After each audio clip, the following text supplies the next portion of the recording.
Hello विद्यार्थियों, मैं हूं अशोक कुमार और आपको दी जा रही है स्टेनो की एक स्पेशल डिक्टेशन जो होगी 80 शब्द प्रति मिनट। तो चलिए डिक्टेशन को स्टार्ट करते हैं। डिक्टेशन स्टार्ट होगी 5 सेकंड बाद।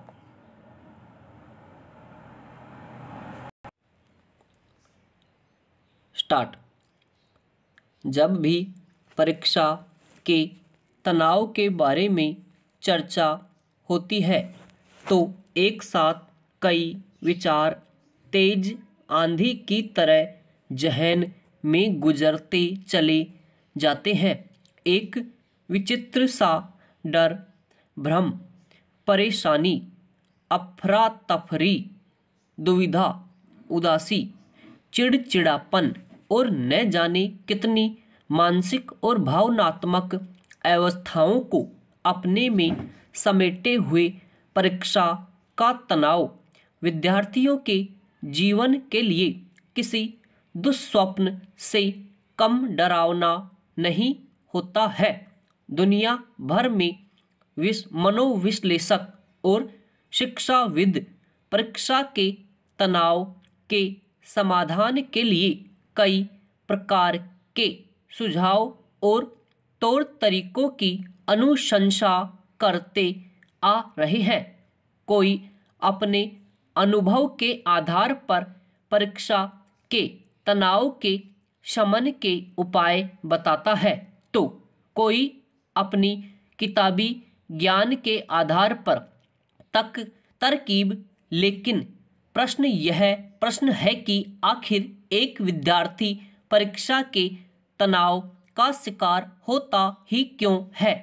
संजीदगी से विचार के लिए यह विषय भी कम महत्वपूर्ण नहीं है कि आखिर वे कौन सी परिस्थितियां हैं जो किसी विद्यार्थी के मानसिक रूप से उद्वेलन के लिए जिम्मेदार होती है।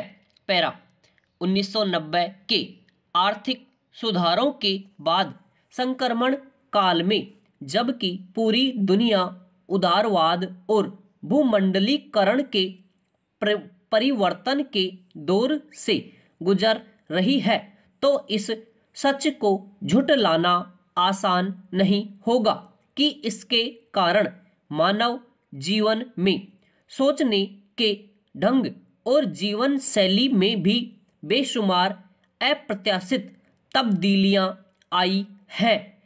इसके अलावा जीवन में सूचना तकनीक की क्रांति के दखल ने तो आग में घी सरीखा काम किया है।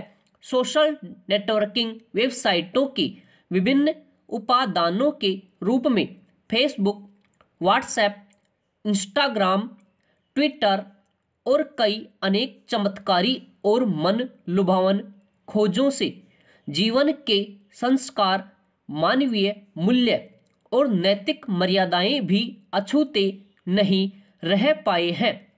इन चाहे अनचाहे परिवर्तनों के कारण कुल मिलाकर हर व्यक्ति के जीवन में रंगीनियां आई है और आखिर हम अपने गंतव्य की राह से भटक गए हैं।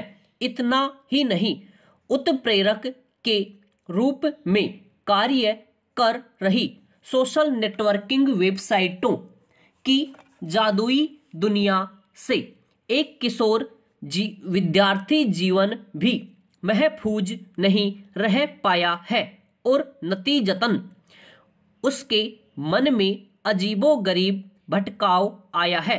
कुदरती जिस्मानी परिवर्तन के साथ मन की दशा बुरी तरह से प्रदूषित हुई है। हाल के दशकों में विद्यार्थियों के स्कूल बस्तों का वजन बढ़ा है, कक्षाओं के पाठ्यक्रम जटिल हुए हैं और इनसे विद्यार्थियों का मानसिक सुकून छीना है। पैरा परीक्षा तनाव को जीवन से दूर रखने के लिए विद्यार्थियों की जीवन शैली में अहम परिवर्तन की दरकार है। जीवन में इसके लिए एक लक्ष्य निर्धारित करके उसका शिद्दत से पीछा करने की जरूरत है। करत करत अभ्यास के जड़मती होत सुझान के आधार पर निरंतर अध्ययन करने और नया सीखने की आदत का विकास करना होगा। मोबाइल फोन और टेलीविज़न के विवेकपूर्ण उपयोग के लिए मन पर कठोर नियंत्रण अति आवश्यक है। तेजी से गुजरते समय और विद्यार्थी जीवन की अहमियत को पहचानते हुए और मन को वश में करते हुए अगर स्वाध्याय के माध्यम से अपने और अभिभावकों के सपनों को साकार करने की पूरी सच्चाई और लगन से कोशिश की जाए तो परीक्षा का तनाव नहीं बल्कि संपूर्ण जीवन यात्रा का एक प्रतीक्षित और सुखद पड़ाव बन जाता है। समाप्त।